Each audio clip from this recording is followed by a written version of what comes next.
السلام علیکم ورحمۃ اللہ وبرکاتہ۔ الحمد للہ رب العالمین، والصلاة والسلام علی امام الانبیاء والمرسلین، قائد الغر المحجلین، سیدنا و مولانا محمد المبعوث رحمة للعالمین، وعلى آلہ واصحابہ اجمعین، اما بعد فاعوذ باللہ من الشیطان الرجیم، بسم اللہ الرحمن الرحیم۔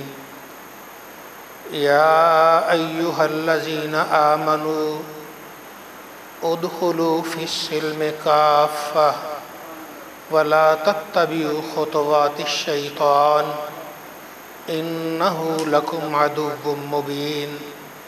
صدق اللہ مولانا العظیم۔ اللہ رب العزت کا ارشاد گرامی، یا ایہا الذین آمنوا، اے ایمان والو، ادخلوا فی السلم کافہ، اسلام میں، دین حق میں پورے طریقے سے داخل ہو جاؤ۔ ولا تتبعوا خطوات الشیطان، شیطان کے نقش قدم پہ نہ چلنا، شیطان کی پیروی نہ کرنا، شیطان کے بتائے ہوئے طریقے پر زندگی برباد نہ کرنا۔ انہ لکم عدو مبین، وہ شیطان تو تمہارا کھلا دشمن ہے۔ اللہ رب العزت ہم سب کو دین حق، دین اسلام پر سچے اور سچے طریقے سے عمل کی توفیق عطا فرمائے۔ آج دنیا مسئلے سمجھانے کے لیے دنیا ہی کی مثالیں دی جاتی ہیں۔ اگر آج کسی کو کسی بڑے افسر کا، کسی وزیر مشیر کا، بڑے آدمی کا فون آ جائے، صبح اپنے دوستوں کو بتاتا ہے کہ فلاں سے رات میری بات ہوئی، فلاں گورنر سے میری بات ہوئی، بڑے آدمی سے فخر سے بیان کرتا ہے۔ ایمان والے، کبھی تو نے سوچا ساری کائنات کا خالق و مالک، ساری کائنات کا فرما روا مطلق، جس کے سامنے یہ دنیا کی بادشاہتیں کوئی حیثیت نہیں رکھتی، یہ تو چند دن کے مہمان ہیں، کو 5 سال 10 سال 20 نکال جائے گا، وہ تو ابد الآباد تک، صدیاں نہیں، ہزاروں برس نہیں، کروڑوں برس گزر گئے، اس کی بادشاہت ختم ہونے والی ہی نہیں ہے۔ اور پھر یہ ایک خطے میں بادشاہت نہیں، اس کی کل کائنات پہ بادشاہت ہے۔ سورج ہے تو اس کے حکم سے طلوع ہوتا ہے، سورج غروب ہوگا تو اس کے حکم سے ہوگا، درخت پتے نکالیں گے اس کے حکم سے نکالیں گے، پھل دیں گے اس کے حکم سے دیں گے، جانور اولاد دیں گے اس کے حکم سے دیں گے، سب کچھ اس کے حکم سے چل رہا ہے۔ ایمان والے، کبھی تو نے سوچا اتنا عظیم اللہ، اتنا بڑا اللہ، وہ تجھے پیار سے کہتا ہے یا ایھا الذین آمنو، اے ایمان والو۔ کس محبت سے اللہ فرما رہا ہے؟ اگر انسان کا بس چلے تو انہی 2 جملوں میں اپنی جان قربان کر دے، پھر بھی حق ادا نہیں ہوتا۔ وہ نیلی چھت کا مالک، وہ عرش اعلیٰ کا مالک، وہ کہتا یا ایھا الذین آمنو، اے ایمان والو۔ وہ ہمیں ندائیں دیتا ہے، وہ ہمیں آوازیں دیتا ہے، ہم اس کا مزہ ہی نہیں لیتے۔ آ ایمان والے، اللہ کے قرآن کو اٹھا، جگہ جگہ تجھے ملے گا یا ایھا الذین آمنو، یا ایھا الذین آمنو۔ تو ڈائریکٹ ڈائلنگ پہ آ تو صحیح، اللہ سے رابطہ کر تو صحیح، رب سے لو لگانے کی کوشش کر تو صحیح، دیکھ تجھ پر رحمت کی بارش ہوتی ہے تو کیسے ہوتی ہے۔ ہمارے اسلاف جو بڑے بڑے نام ہیں جنہیں بزرگان دین کہا جاتا ہے، ان میں کیا کمال ہے؟ تھے تو ہماری ہی طرح، اعضاء ہماری طرح تھے، لباس ہماری طرح تھے، پھر بھی ان کی کیا خصوصیت تھی؟ ان کی خصوصیت تھی کہ ان کی اللہ سے ڈائریکٹ ڈائلنگ تھی، وہ رب تعالیٰ سے براہ راست باتیں کرتے تھے، رب تعالیٰ سے رو رو کے عرض کرتے تھے۔ ہمارے اسلاف میں ایک بزرگ، ان کے صبح کے وقت فجر کی نماز کے بعد ان کے گھر ایک عورت آ گئی، اور وہ آئی تو کمرے میں چلی گئی اور کہنے لگی، ان جو اللہ والے ان کی اہلیہ سے کہنے لگی، تم خیال نہیں رکھتے حضرت صاحب جہاں نماز پڑھتے ہیں وہاں کوئی بچہ پیشاب کر گیا ہے۔ اتنا کہنا تھا، ان کی اہلیہ کی آنکھوں میں آنسو آ گئے، کہنے لگے یہ کسی بچے کے پیشاب نہیں ہے، یہ رات بھر ان کے آنسوؤں کا اثر ہے، وہ ساری رات اللہ کی بارگاہ میں روتے رہے ہیں۔ آؤ ایمان والو، اللہ کی بارگاہ میں رونا تو سیکھو۔ رب تعالیٰ کی بارگاہ میں جو روتا ہے، رب اسے اپنے دامن کرم میں اٹھا لیتا ہے، اللہ تعالیٰ اس پہ رحمت اور برکتیں نازل فرماتا ہے۔ یا ایھا الذین آمنوا، اے ایمان والو، ادخلوا فی السلم کافہ، یہ سراپا سلامتی دین ہے، اس میں داخل ہو جاؤ، پورے کے پورے داخل ہو جاؤ، تمہیں امن ملے گا، تمہیں سکون ملے گا، تمہیں چین ملے گا جو بڑی بڑی دولت سے نہیں ملا۔ اسلام میں داخل ہونے سے تمہیں وہ سکون مل جائے گا۔ یہ سکون، یہ چین کس سے ملتا ہے؟ رب تعالیٰ کی یاد سے ملتا ہے، اللہ اللہ کرنے سے ملتا ہے، رب سے لو لگانے سے ملتا ہے۔ رب فرماتا ہے فَاذْكُرُونِي أَذْكُرْكُمْ، اور تم مجھے یاد کرو میں تمہیں یاد کروں گا۔ اس پر کبھی سوچا ہی نہیں ہے؟ ایمان والے، تو زبان سے لا الہ الا اللہ بعد میں نکالتا ہے، لبیک عبدی کی صدا وہاں سے پہلے آ جاتی ہے۔ میرے بندے میں حاضر ہوں، کیا چاہیے تجھے؟ ہم ہی محروم یقین ہو جائیں، اس میں ہمارا قصور ہے، نہ اس کی عطا میں کوئی کمی ہے، نہ اس کے فضل و کرم میں کمی ہے۔ دیتا ہے تو جھولیاں بھر کے دیتا ہے، دیتا ہے تو نسلیں بھی سنوار دیا کرتا ہے۔ یا ایھا الذین آمنوا، اے ایمان والو، ادخلوا فی السلم کافہ، یہ سراپا سلامتی دین اسلام، اس میں پورے طریقے سے داخل ہو جاؤ۔ یہ نہیں کہ آدھا کچھ اور ہو، آدھا کچھ اور ہو، آدھا تیتر آڈر بٹیر کہتے، یہ نہیں، آ جاؤ پورے کے پورے اسلام میں داخل ہو جاؤ۔ تمہاری نماز اسلام کے مطابق، تمہارا روزہ اسلام کے مطابق، تمہارا چلنا پھرنا اسلام کے مطابق، تمہارا ملاقات کرنا اسلام کے مطابق، تمہاری شادی بیاہ اسلام کے مطابق، تمہارے سارے معاملات اسلام کے مطابق ہوں۔ آ جاؤ اس سلامتی والے دین میں پورے طریقے سے داخل ہو جاؤ۔ وَلَا تَتَّبِعُوا خُطُوَاتِ الشَّيْطَانِ، شیطان کے نقشے قدم پہ نہ چلنا، شیطان کے رستوں پہ نہ چلنا۔ إِنَّهُ لَكُمْ عَدُوٌّ مُّبِينٌ، وہ تو تمہارا کھلا دشمن ہے۔ آئیے اس دشمن کو دشمن سمجھیں، رب سے لو لگائیں، رب سے تعلق کریں، رب تعالیٰ سے تعلق قائم کریں گے تو اللہ تعالیٰ دونوں جہاں میں کرم نوازی کے دروازے کھول دے گا۔ پروردگار عالم نے ہمیں بڑے انعامات عطا فرمائے۔ رمضان مبارک گزر گیا، رحمت والا مہینہ۔ اس ماہ میں اللہ نے جس کو جتنی توفیق دی وہ اس کو یاد کرتا رہا، اس کی عبادت کرتا رہا، اسے خوش کرنے کے لیے طریقے ایجاد کرتا رہا۔ کسی نے غربا کو کھانا کھلایا، کسی نے سحری افطاری کا انتظام کیا، کسی نے رمضان کے آخر میں عید کے لیے غربا میں کپڑے تقسیم کیے۔ ہر ایک نے اپنے استطاعت کے مطابق کیا ہے۔ اللہ رب العزت کو یہ بات بڑی پسند ہے کہ مومن اپنے مومن بھائی کا خیال رکھے۔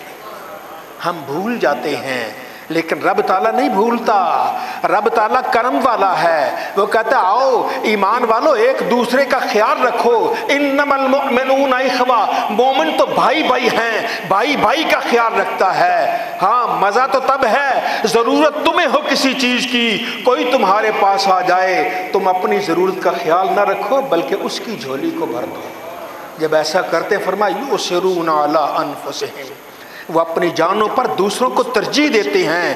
وَلَوْ كَانَ بِهِمْ خَصَاصَةٌ اگرچہ انہیں حاجت شدیدہ ہو، ضرورت زیادہ ہو، پھر بھی وہ دوسرے بھائی کو دے دیتے ہیں. وَمَنْ يُوقَ شُحَّ نَفْسِهِ جو اپنے نفس کے بخل سے بچا لیا گیا، فَأُولَٰئِكَ هُمُ الْمُفْلِحُونَ یہی لوگ کامیاب و کامران ہیں. اللہ رب العزت ہمیں اس چیز کو سمجھنے کی توفیق عطا فرمائے. رحمت دو عالم شفیع المذنبین صلی اللہ علیہ وآلہ وسلم کے زمانہ اقدس میں آقا تشریف فرما تھے. ایک آدمی آیا، عرض کی یا رسول اللہ بھوکا ہوں، کھانا کھلا دیجئے. آقا علیہ السلام نے پیغام بھیجا ازواج مطہرات کو، 9 گھر ہیں آپ کے، کھانا ہے؟ آواز آئی ایک لقمہ بھی نہیں ہے. کیسے نبی ہیں یار؟ 9 کے 9 گھروں میں بھی ایک لقمہ نہیں ہے. سرکار خاموش ہو گئے. پھر آقا علیہ السلام نے فرمایا ہے کوئی سے جو آج کھانا کھلائے، اللہ کی رحمتیں لوٹ لے، رب تعالیٰ اس پر رحم و کرم فرمائے گا. ایک آدمی کا یا رسول اللہ میں لے جاتا ہوں، میں اسے کھانا کھلاؤں گا. کھانا اسے معلوم تھا تھوڑا سا گھر میں کھانا ہے. وہ گیا، گھر جا کے اہلیہ سے کہہ لگے میں وعدہ کر آیا ہوں ایک مہمان لے کے آؤں گا، اس کو کھانا کھلانا ہے. کہہ لگے اللہ کے بندے بچوں کے لیے کھانا ہے، اپنے لیے بھی نہیں ہے. کہ لگے بچوں کو بہلا کے سلا دے. بچے ایک کو جھولی میں لے لے، اسے ایسے کرو نیند آ جائے گی، دوسرے کو لے لے نیند آ جائے گی. اس طرح کچھ عرصہ لگا کے بچے سلا دے. اور پھر انہیں ایسے ہی کیا. مہمان آ گئے. اب وہ عورت اٹھتی ہے، دیا جل رہا تھا، اس نے ایسے کیا دیا کو ٹھیک کرنے کے بہانے دیا بجھ جاتا ہے. جب دیا بجھ جاتا ہے، اب وہ اس کے ساتھ مہمان کے ساتھ دوسرا گھر والا بیٹھ گیا. وہ اپنا منہ ہلاتا جا رہا ہے اور مہمان کھاتا جا رہا ہے. خود بھی بھوکا رہ گیا، اہلیہ بھوکی رہ گئی، بچے بھوکے رہ گئے، دوسرے مہمان کو ترجیح دی ہے. اب کیا ہوا؟ پروردگار عالم جل جلالہ و عم نوالہ نے جب وہ صبح بارگاہ مصطفیٰ میں آدمی حاضر ہوا، اب اللہ کی مہربانی ہے اس کے پہنچنے سے پہلے نیلی چھت والے نے سارا پیغام پہنچا دیا. اور آقا علیہ الصلوۃ والسلام آپ کے پاس جبریل آئے. یا رسول اللہ، یا نبی اللہ، آج جس کو آپ نے کس کے گھر مہمان بھیجا تھا اس نے بڑا عجب کام کیا، بچوں کو سلا دیا، خود نہیں کھایا، منہ ہلاتا رہا، مہمان کو کھلا دیا. پھر جبریل امین عرض کرتے ہیں یا رسول اللہ لقد عجب اللہ عز وجل او ضحک من فلان و فلانا. یا رسول اللہ اس پہ تعجب بھی فرمایا، رب مسکرا دیا، اللہ تعالیٰ مسکرا دیا. فرشتوں کا دیکھو فرشتوں، یہ ہے جس کے بارے میں تم کہتے تھے تو کسی فسادی کو پیدا کر رہا ہے. میں نے کہا تھا انی اعلم ما لا تعلمون، میں وہ جانتا ہوں فرشتوں جو تم نہیں جانتے. ان کی نظر تو کسی فسادی پہ تھی فرشتوں کی، لیکن اللہ کی نظر اپنے بندوں پہ تھی. رب تعالیٰ کی نظر اپنے نبی کے غلاموں پر تھی. اب وہ اللہ تعالیٰ مسکرا دیا ہے. اب حدیث پاک کے لفظ ہیں جس کے زندگی میں کسی عمل سے اللہ مسکرا دے اس کے لیے حساب ہی معاف ہے، کوئی حساب نہیں ہے، نہ قبر میں ہے نہ حشر میں ہے، کہیں کوئی حساب نہیں. بس اللہ مسکرائے گا کیسے؟ وہ اس کی شان ہے کیسے مسکراتا ہے. ہم اپنے مسکرانے پہ قیاس نہیں کر سکتے. رب مسکراتا ہے جیسے اس کی شان ہے، اس کی کیفیت مجہول ہے. اور یہ سوال کرنا اس کی شریعت نے اجازت نہیں دی ہے، اسے بدعت قرار دیا ہے کہ پوچھو کسی کہ اللہ کیسے مسکرایا. وہ اللہ کی شان ہے کیسے مسکرایا. ہمیں آج دنیا کی حقیقتیں پتہ نہیں، رب کی حقیقت کا ہمیں کیا علم ہوگا. پر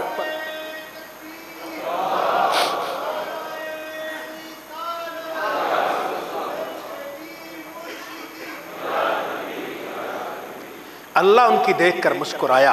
اللہ کے نبی ارشاد فرماتے جب اللہ مسکراتا ہے حساب معاف. حساب قبر میں کوئی حساب نہیں، حشر میں کوئی حساب نہیں. اور بڑا سستا سودا ہے ایمان والے، آ جا کسی اللہ کے بندے کو راضی کر لے. کوئی تو ایسا عمل کر لے کہ جس سے رب راضی ہو جائے، پروردگار راضی ہو جائے، نیلی چھت والا راضی ہو جائے. ماں کو راضی کرنا مشکل نہیں ہے. بندہ نافرمانیاں کرتا رہتا ہے، ماں کے دل توڑتا رہتا ہے. ایک دن ہی گرمیوں میں آ جائے، گرمی کا وقت تو ماں کو سادہ ٹھنڈا پانی پلا دے، ماں تو اس سے راضی ہو جائے. اللہ 70 ماؤں سے زیادہ مہربان ہے. پروردگار عالم 70 ماؤں سے زیادہ مہربان ہے. وہ کہتا ہے بندے آ تو صحیح، میرے در میں جھک تو صحیح، تیرا سر بعد میں جھکے گا، اس تجھے رفعت میں پہلے عطا فرما دوں گا. کبھی ایسے کچھ ہونا ہے؟ کیونکہ مہمان آپ بلائیں کتنا ہی پیارا ہو، دل کا ٹکڑا ہو، بائیں تو آپ اس کے قدم گنتے ہیں کتنے آیا چل کے. یہ خالق و مالک ہے، بے نیاز ہے. ایمان والے تو اس کے گھر آتا ہے، تیرے قدم گنتا ہے کتنے قدم چل کے آیا. ہر قدم پہ نیکی دیتا ہے، ہر قدم پہ گناہ مٹاتا ہے، ہر قدم میں جنت میں درجہ بلند کرتا ہے، 100 سال جتنا ایک ایک پلاٹ عطا کرتا ہے. اے میرے بندے تو میرے گھر آیا تھا، پیدل چل کے آیا تھا، ایک ایک قدم پہ دے رہا ہوں. کون ہے ایسا سخی؟ وہ سخیوں کا سخی، وہ داتاؤں کا داتا، اس سے بڑھ کر کوئی سخی نہیں ہے. وہ اللہ فرماتا ہے میرے بندے کوئی ایسا عمل کر لے کہ میں ہی راضی ہو جاؤں، میں ہی خوش ہو گیا نا، تو پھر کوئی حساب نہیں ہے، نہ قبر میں حساب ہے نہ حشر میں حساب ہے. لوگ حساب میں مارے مارے پھر رہے ہوں گے، تو سیدھا جنت کے مزے لیتا رہا ہوگا. تو آئیے اللہ کو راضی کیجئے. یا ایھا الذین آمنو، اے ایمان والو، ادخلوا فی السلم کافہ. یہ سلامتی والا دین، یہ رحمت والا دین، یہ برکت والا دین، اس میں داخل ہو جائیے. ولا تتبعوا خطوات الشیطان، اور شیطان کے نقش قدم پہ چلنا، شیطان کے بہکاوے میں نہ آنا، اس کے بتائے ہوئے رستے پہ ادھر ادھر مت ہونا. جو میرے نبی نے فرما دیا ہے آنکھیں بند کر کے اس پہ عمل کر لو، وہ رستہ تمہیں سیدھا جنت کے دروازے پہ لے جائے. آئیے اللہ کے نبی کی غلامی اختیار کرتے ہیں، ان کے ارشادات پر عمل کرتے ہیں، ان کے بتائے ہوئے طریقے پر چلتے ہیں.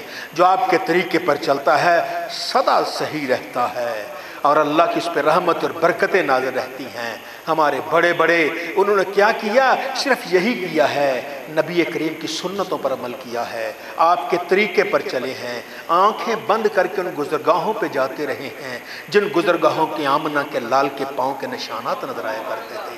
اللہ رب العزت ہم سب کو شاہ کونین کا سچا غلام بننے کی توفیق عطا فرمائے، سنت مصطفیٰ کے مطابق زندگیاں بسر کرنے کی توفیق عطا فرمائے. وآخر دعوانا ان الحمد للہ رب العالمین.